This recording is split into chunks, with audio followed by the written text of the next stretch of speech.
tidak boleh ya. Nanti kalau mau jalan-jalan habis majlisan dulu baru jalan-jalan. Itu orang yang mulia yang ingin menggapai surga Allah Subhanahu wa taala.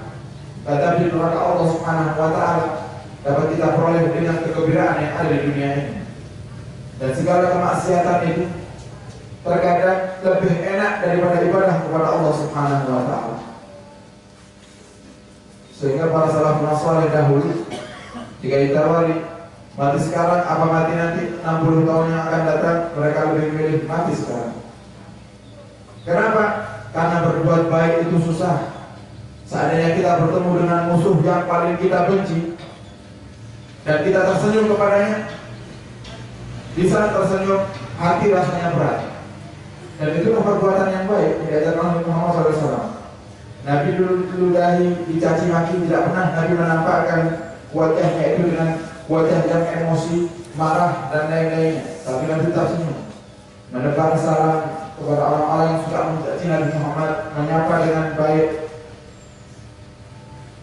Dan itulah kemaksiatan. Dan kadang-kadang juga yang lainnya menggunjing, ngomongan orang itu hatta berjam-jam, 3 jam, 5 jam tidak terasa. Nonton televisi seharian penuh tidak bakal terasa. Kenapa? Enak. Kita menikmati, enak, senang. Bermaksiat juga senang. Yang ahli zina senang dengan zinanya. Yang suka minum minuman keras senang dengan minuman kerasnya. Yang suka berjudi hobi dengan judinya. Semakin merindu.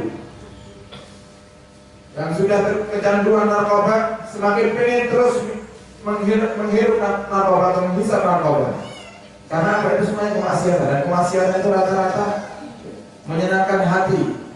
Tapi ibadah kepada Allah Subhanahu wa taala penuh dengan susah payah. Coba lihat, Allah merintahkan kita untuk sholat di waktu subuh.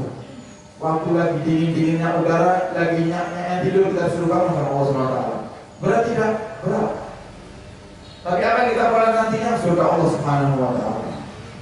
Kemudian kalau bisa lagi bangunnya lebih awal sebelum subuh, jam 3 sudah bangun. Untuk apa? Dia mulai bangun salat tahajud. Berat tidak? Berat. Tapi kita dapatkan surganya Allah Subhanahu wa taala. Sehingga jika jiwa kita penuh dengan keimanan yang kuat kepada Allah, semua itu akan kita jalani dengan mudah. Sehingga mereka para salafun saleh, mereka mengatakan lebih baik aku mati sekarang, karena takut nanti di kedepannya hari esok aku tidak bisa menjaga hatiku sehingga aku berbuat kemaksiatan kepada Allah Subhanahu wa taala. Dan itu semua yang butuh mujahadah. Dan alhamdulillah Allah berikan kita sebagai hamba-hamba yang bisa menahan hawa nafsu kita di hari ini, hari Ahad, waktunya liburan dengan keluarga, kita masih sempatkan waktu untuk hadir di majelis-majelis mulia. Semoga kita menjadikan dijadikan oleh Allah hamba-hamba yang istiqomah. Kita masuk dalam bahasan hadis masih berkenaan dengan salat berjamaah. Yang akan kita bahas kali ini adalah tentang imam salat berjamaah. An-Jabir radhiyallahu anhu qala, dari sahabat Jabir radhiyallahu ta'ala anhu, beliau berkata, "Shalla Mu'adz bi ashabihi isya." Sayyidina Mu'adz salat bersama teman-temannya. Dikatakan teman-teman Sayyidina Mu'adz ini adalah Ahlul Quba, berjamaah salat isya. Watawala alaihi. Kemudian Sayyidina Mu'adz ini memanjangkan bacaan surat ini. Faqala lahu Nabi, kemudian Nabi mengatakan kepada Sayyidina Mu'adz, "Aturidu an takuna fatanan ya Mu'adz?" Wahai Mu'adz, apakah kau mau menjadi orang yang menebar fitnah, yang suka menebarkan fitnah? Kata Rasulullah SAW. Rasulullah mengatakan, "Tidak amarta faqra bisyamsi wa duhaha." Kalau kau menjadi imam, bacalah surat Wasyamsi wa duhaha, Wasabbih isma rabbikal a'la, dan surat Al-A'la, wal laili idza yaghsha, dan surat wal laili idza yaghsha. Artinya apa? Imam itu harus sadar akan kondisi makmumnya. Jangan mentang-mentang imamnya sehat, masih muda, kuat berdiri lama, baca suratnya surat Al-Baqarah, tidak pandang makmum ini tua di belakang. Tidak pandang makmumnya ini sudah ngantuk-ngantuk, sholatnya lama lagi. Jadinya lebih lama, lebih tidak khusyuk sholatnya. Sehingga imam itu harus perhatian dengan keadaan makmumnya. Jangan asal sholat. Nanti akan kita jelaskan siapa yang berhak untuk menjadi imam di kalangan para masyarakat dan manusia ini. Siapa yang lebih didahulukan untuk menjadi imam? Mereka yang lebih paham keadaan makmumnya. Sehingga kalau kita sholat berjamaah, hendaknya kita membaca surat yang pendek-pendek saja. Sabius marabbikal a'la wal ladzi la yamsha wa sansuratuha, dan di bawah itu baca surat yang ringan-ringan. Karena terkadang kata Muhammad dalam hadis lain, idza amma ahadukum an-nasa falyukhaffif. Jika kalian menjadi imam di kalangan para manusia, falyukhaffif, hendaknya kau ringankan. Ringankan apa ya? Ringankan bacaannya. Sujudnya pun yang biasa-biasa saja. Mentang-mentang jadi imam biar dibilang Masya Allah sujudnya setengah jam. Padahal di belakang itu ada yang tidak kuat sujud. Sudah sepuh tidak kuat sujud, rasanya kepingin cepat duduk, kapan duduknya ini? Sehingga pas sujudnya pun tidak khusyuk. Yang dosa siapa? Imamnya. Jadikan sebab orang lain sholatnya tidak khusyuk. Kata Nabi Muhammad, "Falyukhaffif", ringankan. Fa inna fihim as-shaghir. Karena di antara kalian yang sholat berjamaah itu ada makmum itu yang masih kecil. Ya bukan kalau anak kecil Pak, diajak sholat berjamaah lama. Coba sekarang kita lihat menurut adat yang ada di Indonesia saja. Kalau seandainya di Masjid Jami, Tulung Agung sholat tarawihnya selesainya dimulai dari jam 7 sampai jam 9, dan di Masjid Masjid Perempatan Karangrejo ini sholat tarawihnya dari jam 7 sampai jam 8. Kira-kira itu gimana?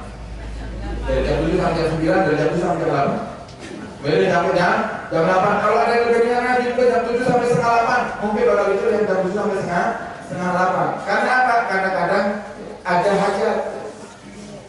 Ada yang kecil kepingin cepat bermain. Makanya kalau sholat tarawih coba lihat. Kalau sudah imamnya lama sholatnya, pasti yang kecil bubar duluan. Sholat tarawihnya belum selesai, yang kecil-kecil sudah pada pulang. Ada yang ngantuk, ada yang pengen bermain, ada yang pengen melakukan petasan. Sehingga apa? Imam yang harus sadar di situ. Wal kabir, dan ada yang sepuh di antara para makmum ini, dan kita harus perhatikan itu. Yang kadang-kadang kalau berdiri tidak kuat, berdiri lama tidak kuat, lama-lama bisa jatuh. Itu perhatian ada yang harus diperhatikan oleh imam. Badai hajat, ada orang yang punya hajat, ada sesuatu yang mendesak yang harus dilakukan, tapi dia tidak mau meninggalkan sholat berjamaah. Kalau sampai dia kapok ada sholat berjamaah, yang dosa juga imamnya. Sehingga dia kalau dia sholat wahdah, dan tapi kalau kau sholat sendirian, kata Nabi Muhammad, falyusalli kaifa syaa, sholatlah terserah dirimu. Kalau kita sholat sendirian, terserah mau baca surat Al-Baqarah, terserah mau mengatakan Al-Quran pun terserah, tak jadi masalah. Tapi kalau jadi imam harus perhatikan keadaan makmumnya. Kemudian dalam hadis lain Nabi juga menyinggung masalah imam yang tidak perhatian dengan keadaan makmumnya. Nabi mengatakan salah satu, la yaqbalullahu minhum as-shalah. 3 orang yang tidak akan terima salat oleh Allah Subhanahu wa taala. Siapa yang pertama? Man taqaddama qauman wa hum lahu karihun. Orang yang maju untuk menjadi imam tapi makmum semuanya benci dengan dia. Ketika jadi imam, aduh imamnya ini pasti setengah jam di salatnya. Itu tidak terima salat sama Allah Subhanahu wa taala. Waduh imamnya ini akhlaknya tidak benar pada jadi imam, bacaannya tidak benar jadi imam, sehingga masyarakat menggunjing dalam hatinya sendiri, ngomongkan imamnya dalam hati sendiri, yang sebenarnya ini sebenarnya salah. Ngomongkan imam dalam hati pun itu salah, ngomongkan orang lain dalam hati itu salah, dosa. Tapi karena sebab imamnya tidak tahu diri, kepingin dipandang orang yang baik, tidak sadar, maju ke depan jadi imam. Ternyata yang di belakangnya semua tidak suka dengan diri yang menjadi imam. Kata Nabi Muhammad, sholatnya tidak diterima. Warajul yaqsalatan ibarat, dan orang yang biasa sholatnya diakhirkan. Kalau sholat terakhir terus, atau bahkan dikatakan di sini sholatnya keluar dari waktunya, tidak bakal diterima sama Allah SWT. Sehingga kita perlu dijaga ya. Semoga Allah bisa jadikan kita orang-orang yang sholat di awal waktu. Warajul yaqtabana muharraran, dan orang yang sholat tidak terima adalah orang yang menjadikan orang merdeka sebagai budaknya, mentang-mentang punya kekuasaan sebagai kepala desa atau sebagai takmir masjid, bawahan diperintah seenaknya saja. Rasa menjadi ketua di suatu lembaga, bawahannya diperintah begitu saja seenaknya. Kata Nabi Muhammad, tidak bakal terima orang seperti ini. Karena dia bukan budak, dia orang merdeka yang kita harus hormati. Sebenarnya yang menjadi ketua itu siapapun, bahkan pemimpin negara pun, kalau dia sadar pemimpin itu adalah pembantunya masyarakat, dia harus berjuang bagaimana caranya bawahanku semuanya ini hidupnya tentram. Kalau seandainya kita punya pemimpin seperti ini, insya Allah negara kita bakal tentram, tidak ada keributan sama sekali. Tiru Sayyidina Umar bin Khattab, Amirul Mukminin, Khalifah pengganti Rasulullah SAW. Setiap malam bangun, ketika manusia semuanya tertidur, beliau bangun. Pakai lidahnya ini ditutup di kepalanya agar tidak terlihat orang. Beliau keliling ke kampung, bawa beras ditaruh depan pintu masyarakat satu persatu. Itu contoh pemimpin yang baik. Tidak menjadikan budak bawahannya, tapi malah diangkat, dimuliakan. Bahkan masyarakat itu tidak tahu. Sampai akhirnya beliau wafat, baru mereka sadar ternyata yang biasa menaruh beras dan makanan pokok di depan rumah kita ini semuanya adalah pemimpin kita, Sayyidina Umar bin Khattab. Itu pemimpin yang mulia, yang tidak menjadikan bawahan sebagai budak, gampang disuruh-suruh seenaknya saja, dapat memandang hati yang tersinggung apa tidak, dimarahi seenaknya saja, salah sedikit dimarahi, dicaci maki, tidak bakal terima sama Allah SWT. Seperti ini sholatnya. Sehingga yang punya jabatan siapapun di antara yang hadir ataupun yang mendengar suara kita, jangan pernah menyalahgunakan kekuasaan, gunakan dengan baik. Jadikan kekuasaan yang kita punya itu ibadah kepada Allah Subhanahu wa Ta'ala. Masalah imam, dikatakan oleh para ulama tentang hakun nas bil imam, yang paling berhak untuk menjadi imam. Yang pertama adalah al-wali atau al-hakim, hakim yang mengurusi agama secara mutlak. Summa sakinul bait, ini secara umum yang menjadi imam, bukan di masjidnya dan bahasa sendiri. Kalau di masjid, sakinul bait mutlakon, orang yang tinggal dalam rumah. Misal saya bertamu ke rumahnya bapak, pas masuk waktu sholat zuhur, kemudian kita ingin sholat berjamaah, maka yang kita kedepankan yang punya rumah, yang punya rumah itu yang afdal. Illa mughirul bait, kecuali orang yang menjaga rumah. Misal dengan menjaga rumah kepada saya, kemudian dengan bertamu ke rumah yang sampean pinjamkan kepada saya, dipinjamkan kepada saya, maka mana yang lebih berhak jadi imam? Yang meminjamkan, yang punya rumah itu siapa? Bukan yang dipinjami atau yang tinggal di rumah itu. Kecuali di bab ini, kalau kita bertamu ke rumah orang lain yang afdal untuk jadi imam, suhibul bait, yang punya rumah. Kecuali kalau kita tinggal di rumah yang dipinjami, kemudian yang meminjamkan bertamu ke rumah kita, yang lebih afdal untuk jadi imam yang meminjamkan, yang punya rumah.